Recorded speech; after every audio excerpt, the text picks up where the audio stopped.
భక్తులారా, మీరు ఎప్పుడైనా ఆలోచించారా?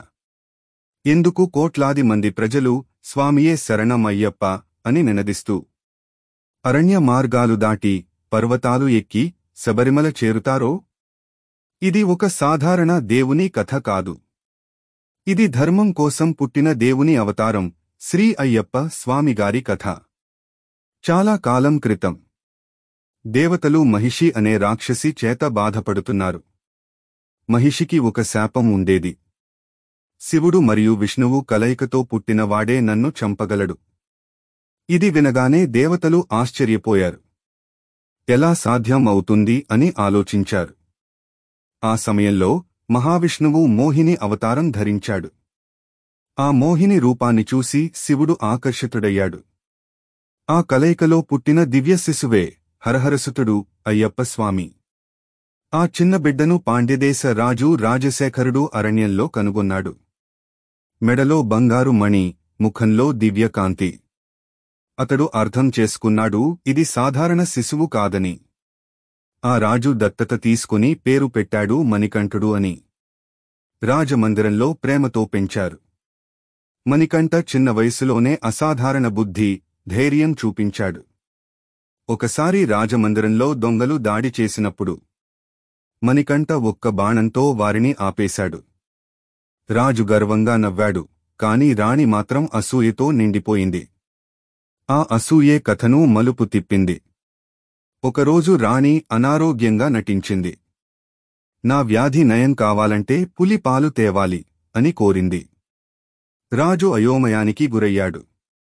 అది ఎవరు తేవగలరు? ఎవరు అడవిలోకి వెళ్తారు? అప్పుడు మణికంఠ ముందుకు వచ్చి అన్నాడు, అమ్మా, నీ కోరిక నెరవేరుతుంది. నేను పులి పాలు తెస్తాను. అలా ఆయన అరణ్యంలోకి బయలుదేరాడు. అడవిలో ఆయన ధ్యానం మొదలుపెట్టాడు. అక్కడే మహిషి రాక్షసి ప్రత్యక్షమైంది. ఆమె భయంకరంగా గర్జిస్తూ, ఎవరు నా ప్రదేశంలోకి వచ్చారు అని ప్రశ్నించింది. మణికంఠ స్వామి శాంతంగా అన్నాడు, నువ్వు దేవతలను బాధిస్తున్నావు. నీ అహంకారానికి ఇప్పుడు అంతం. తీవ్ర యుద్ధం జరిగింది. మహిషి అన్ని రూపాలు ధరించి దాడి చేసింది.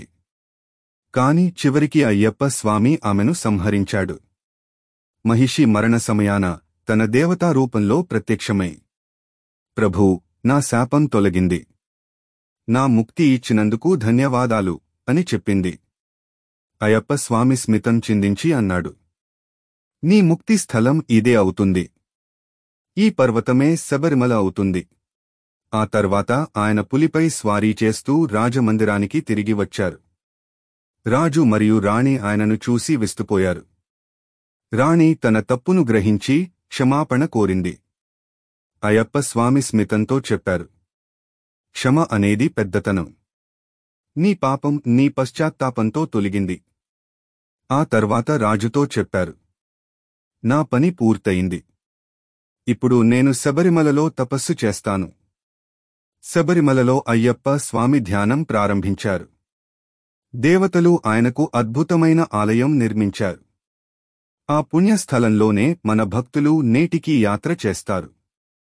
41 రోజుల బ్రతుకులో భక్తులు బ్రహ్మచర్యం పాటిస్తారు. ఇరుముడి కట్టుతో పర్వతాలు ఎక్కుతారు. వర్ణం, ధనం, స్థానం అన్నీ సమానంగా. అందరూ ఒకే దుస్తులు, ఒకే భోజనం, ఒకే మార్గం. అది అయ్యప్ప స్వామి నేర్పిన సమానత్వం. ప్రతి సంవత్సరం మకర సంక్రాంతి సమయంలో మకర జ్యోతి దర్శనం జరుగుతుంది. ఆకాశంలో కనిపించే ఆ వెలుగు, అది అయ్యప్ప స్వామి కరుణ యొక్క చిహ్నం. భక్తులు అప్పుడు ఒకే స్వరంతో నినదిస్తారు, స్వామియే శరణం అయ్యప్ప. ఆ నినాదం వినగానే గుండె నిండిపోతుంది. అయ్యప్ప స్వామి మనకు నేర్పిన 3 గుణాలు: సహనం, క్షమ, ధర్మం. జీవితంలో ఎంత కష్టం వచ్చినా ధర్మపథం వదలకపోతే దేవుడు మన వెంట ఉంటాడు.